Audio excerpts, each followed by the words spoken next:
So much more to recap from last night's Loudoun County School Board meeting.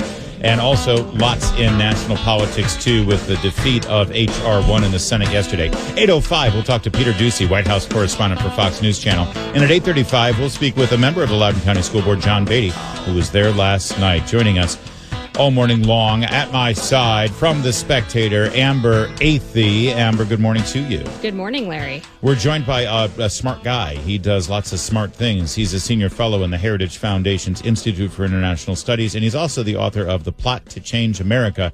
He is Mike Gonzalez, and in your book, Mike, I remember when it came out and we talked about it, you focused on this thing that so many people were talking about, this critical race theory as a divisive issue in this country, and it is an idea to change America as we know it, isn't it, Mike?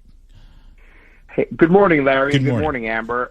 Yes, the title of my book was fortuitous. This is, at base, critical race theory is a blueprint for changing the entire system. So people say, well, they're trying to change the government. No, it's much larger than that. They want to change everything about America because they believe that racism is not a matter of an individual choice, people committing the sin of not loving their neighbor. They say that racism is written into everything, the law, the institutions, the structures. So they need to overhaul the entire system. So I need you to flesh this out a little bit further because there seems to be a new talking point from Democrats and from the media. You heard Terry McAuliffe say, this is a made-up controversy. It's a hoax drummed up by Donald Trump and Republicans. Chuck Todd on Meet the Press just this Sunday. Let's take this so-called controversy over critical race theory, and I say so-called controversy because it's a creation out of it's sort of a faux controversy that's being ginned up. I guess it just gets attention, keeps people watching. Or Mike, is it ginned up? Is it faux? Is it not really happening? This idea of utilizing critical race theory in, well, forget about our curricula, but also just in diversity trainings at the government level and at the corporate level. I tell you what is happening because I see it very clearly. Critical race theory emerges in 1989, and then it really takes over very quickly. It takes over the universities, the faculty lounge. And it meets no resistance within the university, but it has very little impact on public policy. However, in 2020, it jumps the lab, right? As two bad viruses jumped the lab in 2020, coronavirus and CRT. And then it begins to enter all of our lives, K through 12, where it had already begun to make some inroads in the last 3 or 4 years, especially in New York. But it really enters K through 12, or the curriculum of all of our children's change. It enters the military even. They're supposed to be taught about how to win macro aggressions. All of a sudden, they're being taught about microaggressions. It begins to enter the church. It's everywhere, and Americans begin to notice. Americans, social scientists and foreign visitors have long noted how attached to liberty Americans are. So Americans begin to push back. Surprise, surprise. They say, no, you're not going to do this here. I tell you, Larry and Amber, the demand for this is amazing. In the last month, I have traveled all over the country. I've been to Texas, Denver. I'm going to Milwaukee tomorrow. People want to hear about this. You're exactly right that people are noticing. Last night at this Loudoun County School Board meeting, it got a little rowdy because there were so many parents there wanting to make their voices heard on both CRT as well as a transgender policy. You say that CRT has jumped the lab, so to speak, over the past year. What was the impetus for the left to start moving this theory out of the universities and into these other aspects of American life? Well, obviously it was the tragic death of George Floyd, followed by the deft use of that video and the mayhem that BLM created in all of our cities. We can't forget what happened from May on.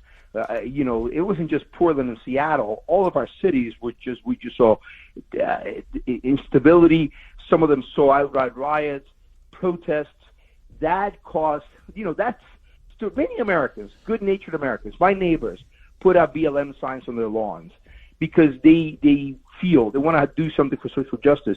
They do not understand how their feelings are being manipulated by an organization that is at bottom Marxist. By the way, my next book is on BLM, comes out on September 7th. So this is what's happened. Yeah. It really radicalized society, and Americans are now saying, well, no, you don't want to, you can't teach that to my child. To teach a black child that reasoning and love of reading and writing and punctuality are functions of white culture is, first of all, false and ugly, and a form of child abuse, and people are fighting back against this. Mike Gonzalez is with us from Heritage Foundation, and he thinks and speaks and writes about these issues that he's right. It started on university campuses, and we've been talking about it for over a decade now, actually.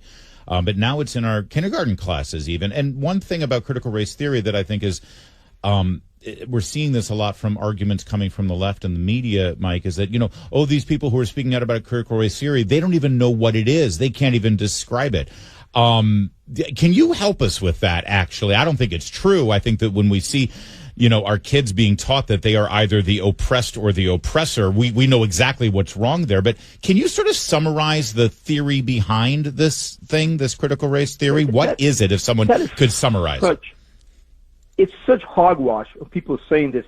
Excuse me, I do understand it. I've read Derek Bell. I've read Angela Harris. And before that, I read Horkheimer and Marcuse. What it is it's something that puts race at the center of everything, Larry and Amber.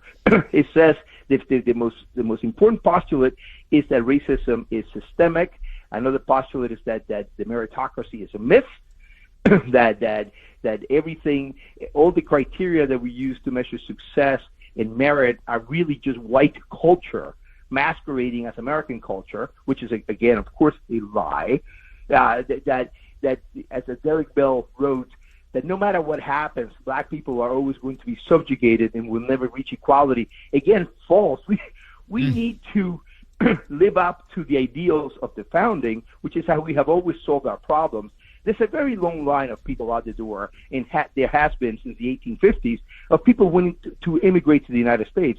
If we were so bad as a society, people would not want to come in. And when you see what happened at the Loudoun County School Board meeting last night, where the people who are trying to implement these policies desperately want to silence those who are critical of them, what does that tell you about this underlying theory? That is a feature, not a bug of the system. In Repressive Tolerance, Herbert Marcuse in the 1960s wrote that the ideas of the right had to be suppressed. This is just pure Marxism, because critical race theory has very deep roots in Marxism. All it does is that it adds race to the mix and says that the oppressor and the oppressed are a result of their race or national origin. So no, the Marxists cannot co-inhabit with an opposition. They must suppress the opposition. If you look at every Marxist society that has ever existed, there have been gulags and there has been doublethink, because people cannot express. And we're beginning to see doublethink. Americans are afraid to speak their mind. There's good polling data on this. Mm-hmm. We have to fight against this as a freedom-loving people. We do, and we're glad we've got Mike Gonzalez joining us in that fight. He's a senior fellow at the Heritage Foundation's Institute for International Studies. His book is The Plot to Change America, and a brand new book coming out this September on Black Lives Matter, and we can't wait to interview you about that book, Mike. But we're sadly out of time now. Thanks for joining us today. Can you stop calling A-Rod a Yankee? No, dude, you owed it. You spent a lot of money to put him in pinstripes, dude. He is yours forever. Sorry, brother. That's Mike Gonzalez. It's 7:50.